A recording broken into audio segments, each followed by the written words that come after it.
inscrit dans le livre de Dieu, conduit sur cette terre par le Saint-Esprit, dans l'obéissance totale à Dieu, qui puisse hésiter, qui n'ait pas la certitude de son salut. Ce n'est pas vrai. C'est pas vrai. Parce que l'Esprit nous convainc que nous sommes enfants de Dieu. L'Esprit nous convainc. Aucun enfant de Dieu n'hésite. Le salut ne s'imagine pas. Le salut nous est confirmé par le cachet du Saint-Esprit qui nous convainc. Si vous arrivez encore à vous poser la question, à vous, est-ce que je suis enfant de Dieu? Est-ce que je suis... Non, alors il y a quelque chose comme. Il y a quelque chose comme. Ceux qui sont conduits par le Saint-Esprit, réellement nés de nouveau, ont la certitude du salut.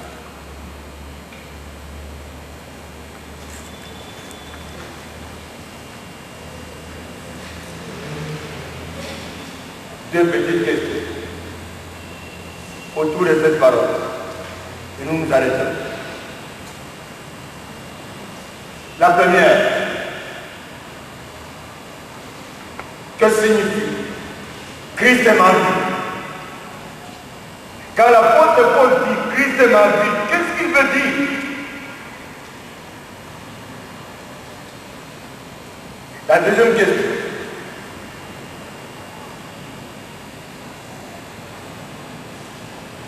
Pourquoi la mort est-elle devenue un gain pour vous et pour moi, pour nous enfants de Dieu? Pourquoi la mort physique est-elle devenue un gain? Quelque chose de bénéfique, quelque chose de bien pour vous et pour moi, pour nous enfants de Dieu? Pourquoi? Juste ces deux petites questions de notre vie.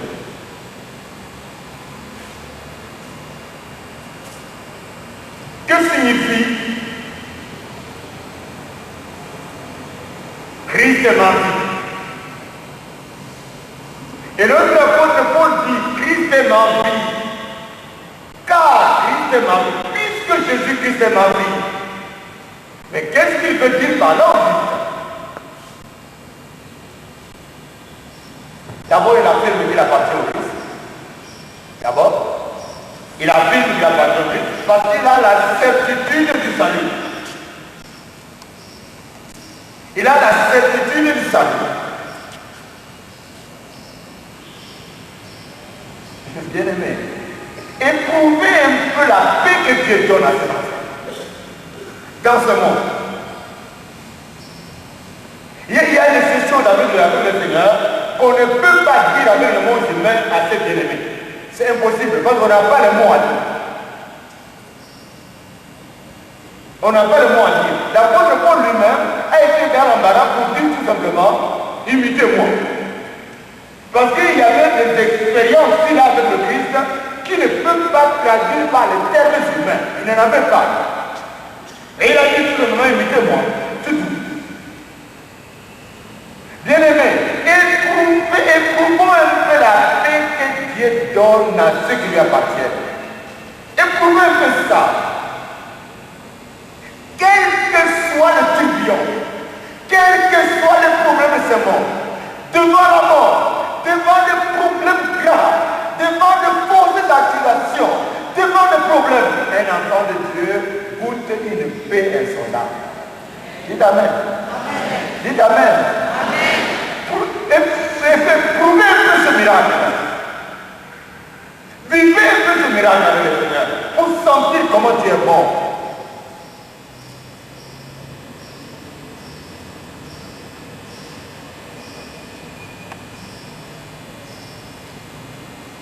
D'abord, il sait qu'il appartient au Seigneur. Il a la conviction. C'est pourquoi il dit, car Christ est ma vie. Il a la conviction qu'il appartient au Seigneur. Car Christ est ma vie, ça veut dire quoi en plus de ça? Il veut dire que je vis pour Jésus-Christ et par lui. Dites Amen. Je vis pour Jésus-Christ et par lui. C'est ce qu'il veut dire la terre. Car toute ma vie sur la terre, je la vis pour le Seigneur Jésus et par lui. C'est cela. Parce que toute ma vie, c'est là la raison d'être, ma soeur. C'est votre raison d'être, comme enfant de Dieu. Votre raison, ma raison d'être, c'est ça. C'est de vivre pour lui et par lui. Et lui-même dit, sans moi, vous ne pouvez comment?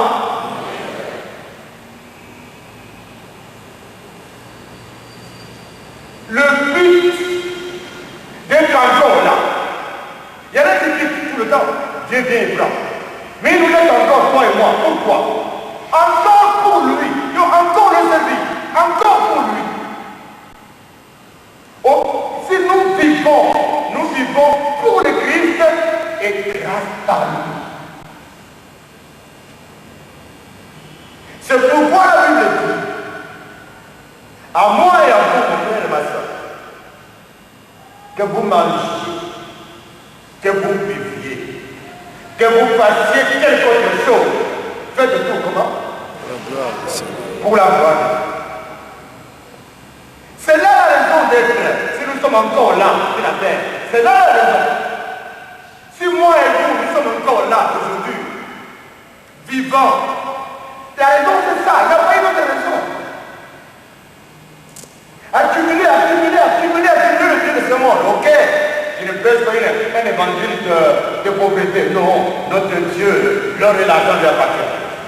Je ne peux pas prêcher sur l'évangile de pauvreté, non, parce que notre Père a tout. Et il pourvoit maintenant ses enfants, ne vous en faites pas. Mais je vous dis, la raison d'être d'un chrétien, ce n'est pas d'accumuler, ok? Mais après tout. Et après tout. Et après tout. On aura tout accumulé, des parcelles, des comptes, tout. Ok, mais après tout.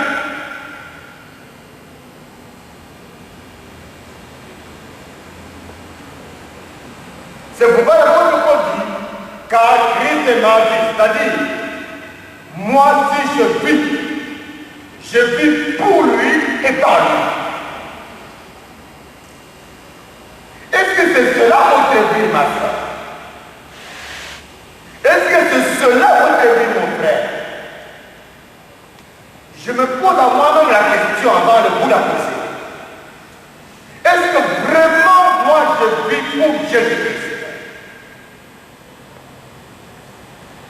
Est-ce que le manger, le boire, toute autre chose que j'entreprends, est-ce que je le fais pour la gloire de Dieu? C'est pourquoi la Bible dit est clair que vous mangiez, que vous viviez, faites tout pour la gloire de Dieu. Tout dans la vie d'un chrétien, d'une chrétienne est fait pour que Dieu dise gloire.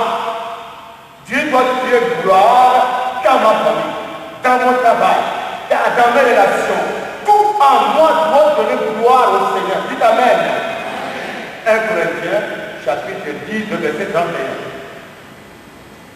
1 Corinthiens 10, 31. Que vous mangiez, que vous viviez, que vous fassiez quelque autre chose, faites tout pour la gloire de Dieu. 1 Corinthiens, au chapitre 10, verset 31. Et par ailleurs, la Bible dit ceci. C'est de lui, écoutez bien, je cite, c'est de lui, par lui et pour lui, le Christ, quelles sont toutes choses. Fin de phrase. C'est de lui,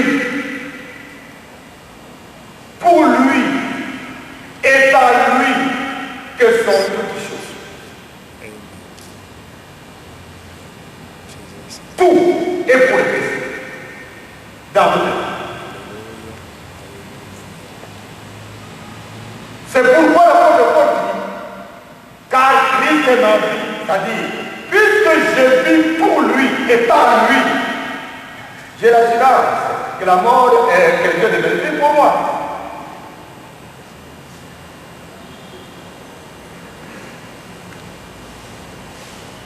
C'est dans cette assurance que donne le Saint-Esprit, cette certitude du salut que nous donne le Saint-Esprit, n'est-ce pas? C'est pourquoi nous pouvons nous réjouir toujours dans le Seigneur.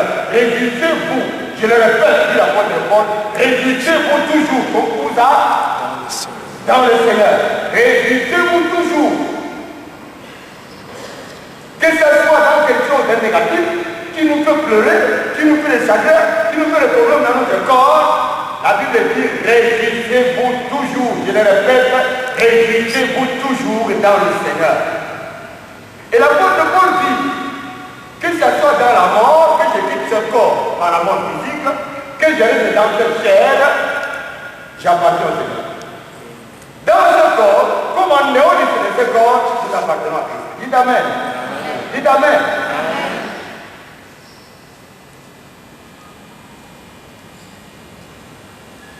Nous pleurons, certes. Nous pleurons parce que Dieu nous a créé chair et esprit. Et dans la chair, nous subissons toutes les secousses, toutes les émotions psychologiques. C'est pourquoi nous pleurons. C'est évident. Tout à fait normal. Et la Bible dit pleurer avec ceux qui pleurent. C'est avec les hommes que nous pleurons. Parce que nous sommes chers. Au-delà d'être l'esprit, nous sommes aussi chers. C'est émotionnellement, pris par l'émotion, nous pleurons, nous sommes la chair. Et celui qui a pris notre corps a versé l'arme de Christ. Vous le savez. Mais au-delà de cette chair qui est faible, l'esprit est bien disposé. C'est pourquoi nous pouvons nous réjouir devant une circonstance humainement parlant malheureuse. Et nous nous réjouissons. Parce que la paix de Dieu ne quitte jamais l'enfant de Dieu. Jamais. Il n'y a rien qui nous sépare de l'amour de Dieu. Il n'y a rien dans le ciel, sur la terre, rien. La mort, même qui a été étudiante de même Dieu, ne nous sépare pas de l'amour de Dieu. La mort elle-même n'enlève pas la paix que Dieu donne, que le Christ accorde à sa mort. La mort elle-même n'enlève pas.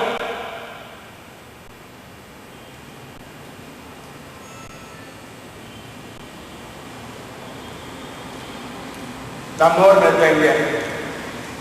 Pourquoi? Pour tout enfant de Dieu que nous sommes chacun et chacune, la mort, ma soeur, vous êtes un gain. La mort, mon frère, vous êtes un gain. La mort, nous êtes un gain. Pourquoi? Vous pouvez dire, oui, cela suit sur les choses de et les dans la vie. Mais c'est juste une réponse qui est plus. Pourquoi? Parce que celui qui nous a rachetés, pour qui nous vivons et par qui nous vivons, le Christ a dit la toute dernière parole, la toute dernière parole. Il en a prononcé 7 de la cour de Pilate jusqu'à sa crucifixion. Il a prononcé 7 paroles. La dernière, tout est accompli, Père différent. Tout est fait. Tout est fait. C'est pourquoi la mort est un gain. Tout est fait pour moi, tout est fait pour vous aussi. Tout. Et il est dit lui-même, je m'en vais vous préparer quoi? Ah, comme vous ne me suivez pas. Le Christ dit, je m'en vais vous préparer quoi? Je m'en vais vous préparer les plans. Et quand j'en aurai préparé, je reviendrai. Je ferai quoi? Je vous prendrai. Et là où je suis, comment? S'il vous plaît, prenons Dieu au sérieux.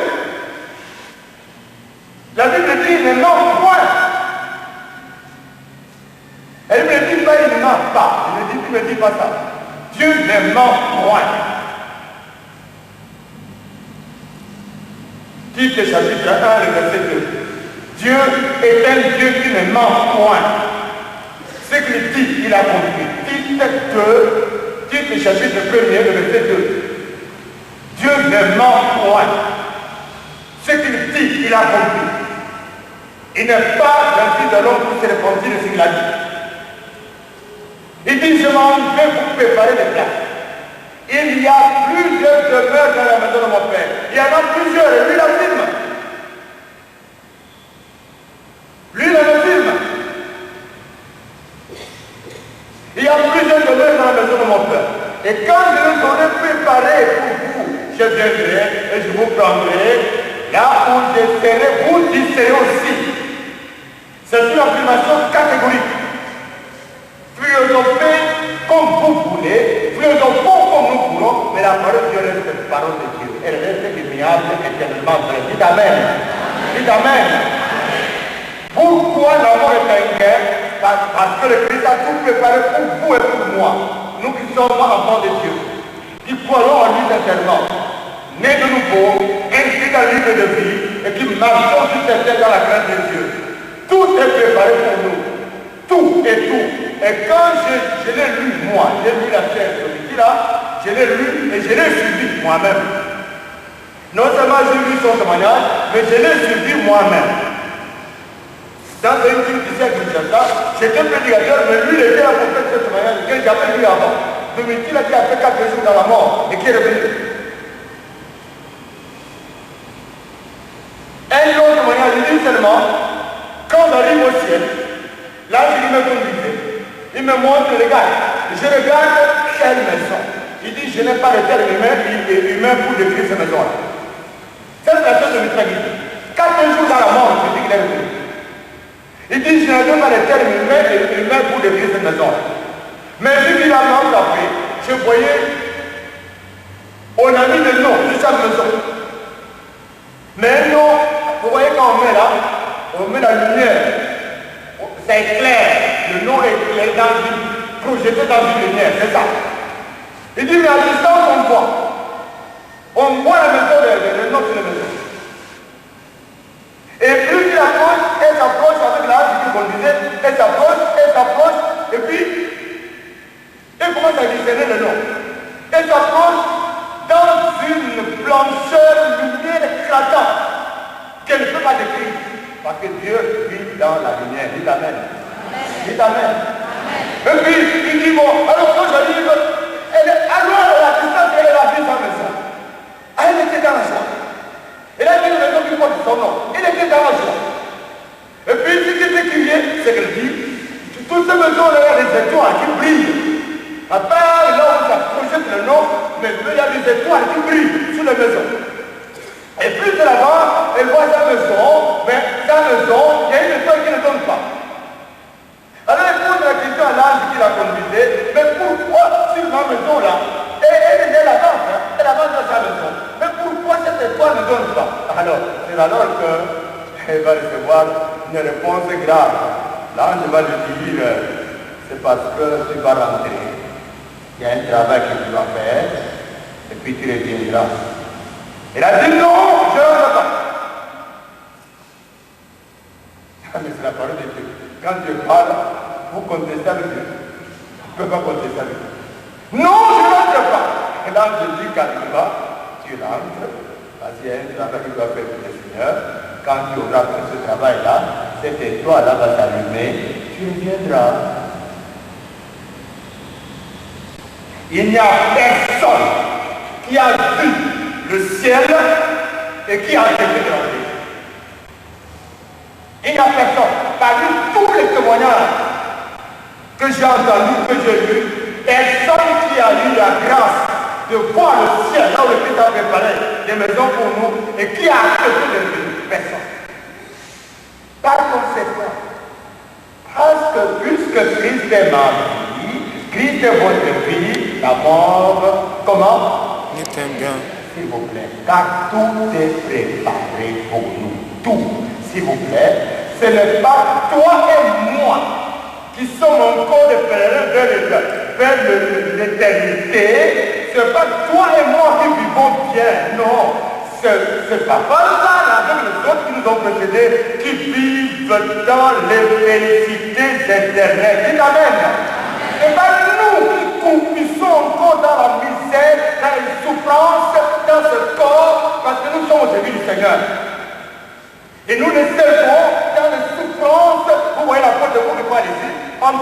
arrêtés à cause de la parole de Dieu. Lui-même en prison. Quand il parle ici, il est en prison. Vous voyez bien, il est encore dans le souffrance, ainsi de suite. Ce n'est pas vous et moi, bien-aimés, qui sommes fiers parce que nous sommes restés sur la terre. Non, c'est lui, avec notre bien-aimé, qui nous a précédés, avec tous ceux qui nous ont précédés, qui vivent dans les félicités éternelles. Dites Amen. Dites Amen.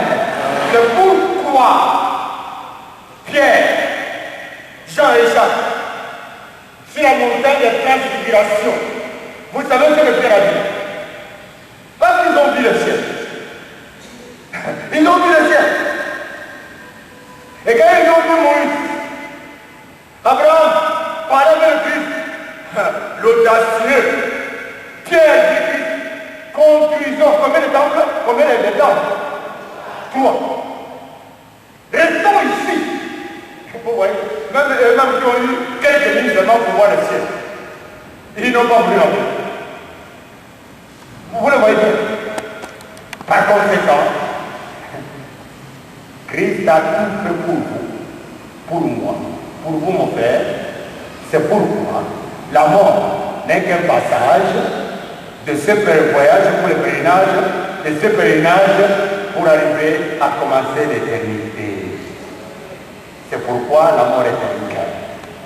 Vous nous voyez en blanc, c'est parce que nous sommes en train de célébrer notre espérance. Nous sommes en train de célébrer la résurrection de Jésus. Nous sommes en train de célébrer la vie éternelle que le Seigneur a accordée à ceux qui l'ont accepté, que Dieu a accordé à ceux qui ont accepté Christ comme Seigneur et Sauveur personnel.